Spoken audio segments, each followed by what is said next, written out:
3 months ago, I found and bought an abandoned Superbird, and I've never done a Mopar build on the channel, and I've always wanted to. Now, the Superbird is a replica, but from here on out, I'm just gonna call it a Superbird. When I bought this car, I knew it needed some work. It didn't have a motor, it didn't have a transmission, the car was rusted, and almost everything needed to be replaced, but I had the body of a Superbird, and I was so excited for that. The car is at a body shop where it has been for the last 3 months, and it's taking a lot longer than expected because there's a lot of work that needs to be done on the car. Truthfully, a lot more than I signed up for. The more we dig into it, the worse it gets. And I'm starting to question if this build is worth continuing or not. So let's take the Camaro, let's head down to the body shop, and let's take a look ourselves at what's going on. I think I need to get some cup holders cut though. Can you imagine this glass just broke when I did that? I wore my waterproof mascara today, so when my eyes burn from the 85 when I'm sitting and idling, it won't mess up my makeup. With that being said, cold start for the girls.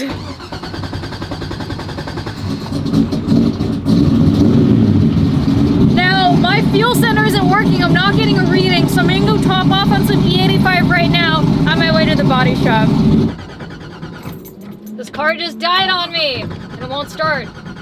I think the car might have just run out of gas, but we have a nice stranger helping us push. Sean's pushing, the guys are back there, and let's go. Oh, thank God for kind people.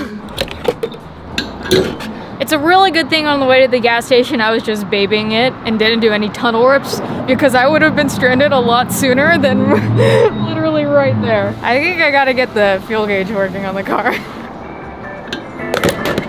Dude, E is so much cheaper than regular gasoline. Look at that. 2.8 versus 5.3. It cost me $40 to fill up. I was wondering why it stopped burning my eyes. It ain't got no gas in it. That's some good E, guys. Your title should have been I built an exhaust that sprays me directly in the face. I think I'm gonna change the exhaust. Race car. I can't do Race car. You'll get used to it eventually. Is there like, am I gonna lose my vision eventually? Nah. Oh God. Alright, real-time gauges. Look how nice this is. Alright, fuel pressure, great. We'll keep an eye on that when driving.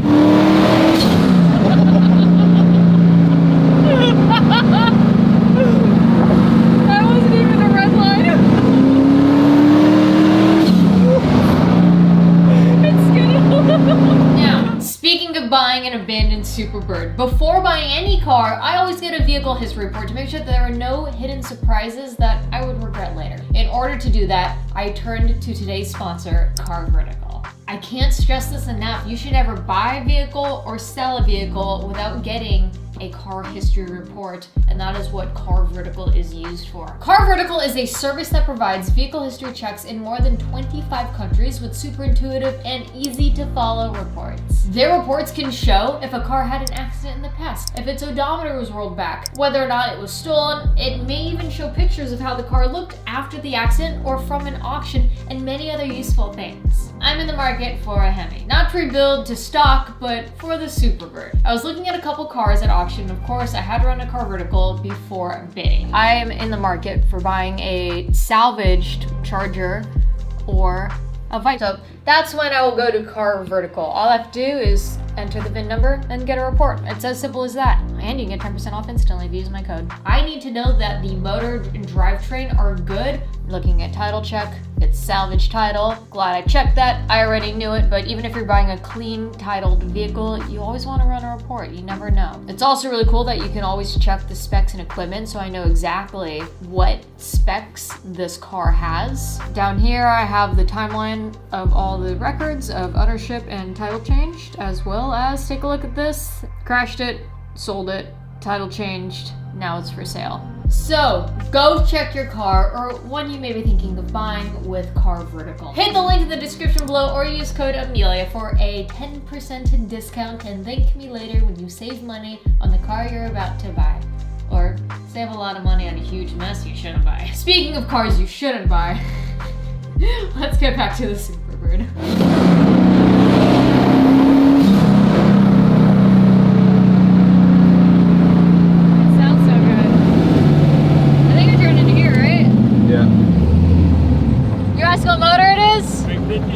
No, it's a twin turbo 408.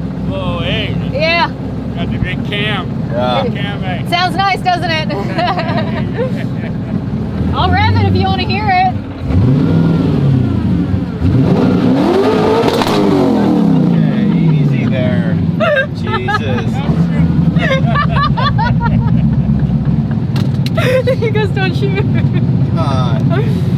warning first. He wanted to hear it. You forget you have side exit. You got cannons out the side of this thing. Well, we're here. What's up, yo? That was the most motorcycle thing ever. Sup, follow me. Can't see. I'm blind. I'm blind. They saying I drove a getaway car, but I cannot see. I'm legally blind. We're here at Huntington Beach Chrysler, where the Superbird is behind this door. We're gonna see how bad it is and what kind of condition the car is in currently. There we go! Oh my God, you guys.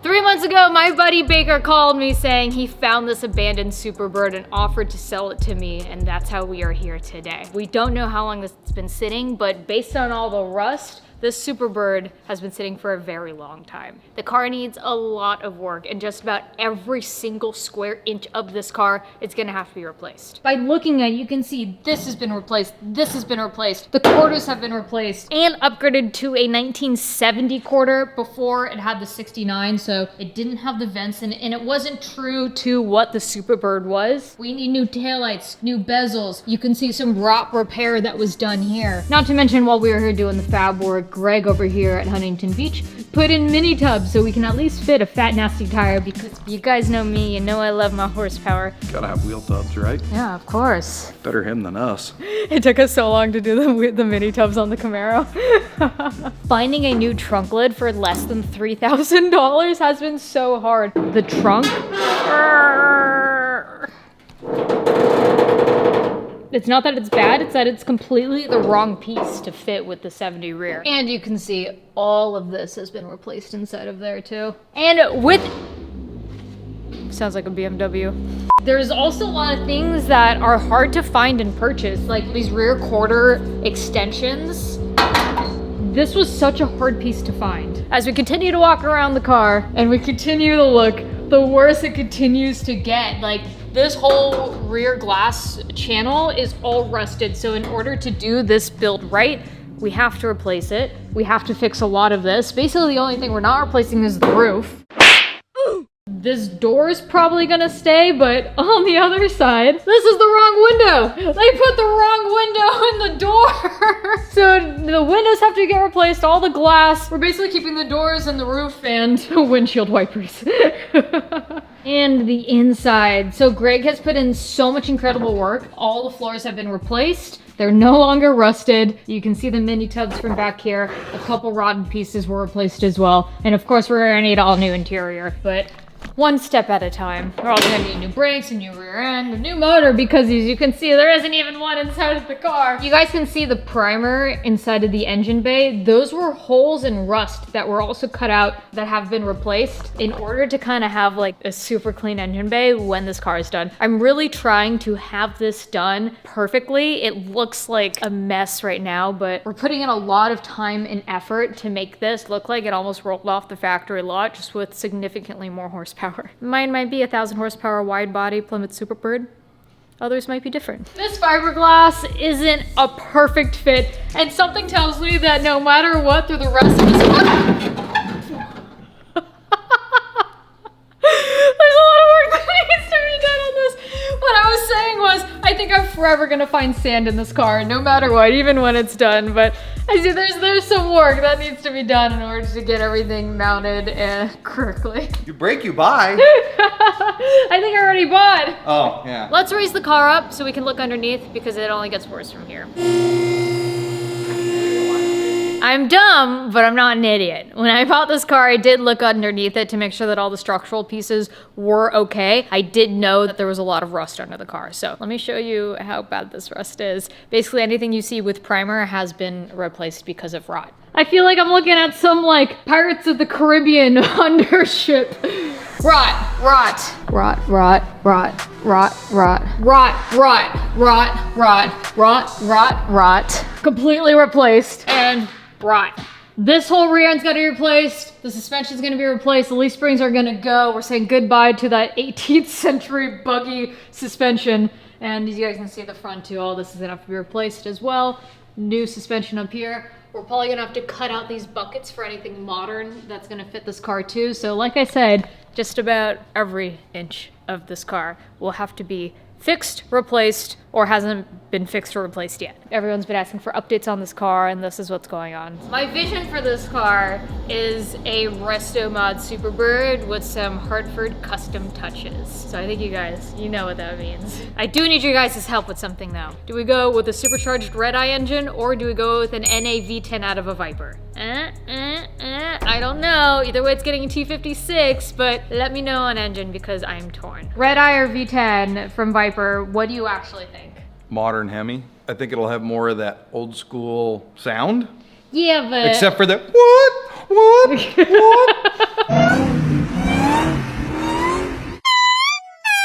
That is a good sound. I love that sound. But I also just love like a naturally aspirated like scream to cars too. It may be a little different. No one would expect it. Sean? 170. Can you get that as a crate? Probably next year. Yeah. I mean, you could or honestly, I'm sure it's not gonna be long before they start getting sent to Copart, but. just put pistons and rods in a red eye. It's the same thing, right? Comment below, let me know what you guys think. While we're here, I do know how much original Mopar stuff goes for. So that rear end, I'll make you a smoking deal. How much you want for it? $4 grand. For sale, come and get it. I'll even include the shocks. But for real guys, I call people for parts if I can find them, and if I can find them, they want so much money for it. Mopar tax, I'm telling you. And like that, we're out. Literally a penny off from having all even numbers. My OCD could never. We have found out that the Camaro does about 5 miles to the gallon. Not bad. On E. Yeah. So that's 8 miles per gallon on pump gas, right? There's no other way I'd rather spend my Sunday. And I mean that. This is fun. What was the point of these things to begin with? Thank you guys so much for all your continued love and support. E-Crew, we out here with love. Bye! Hornet's nest at some point? Can't tell. All original Mopar tie down. I'll let it go for $2,000.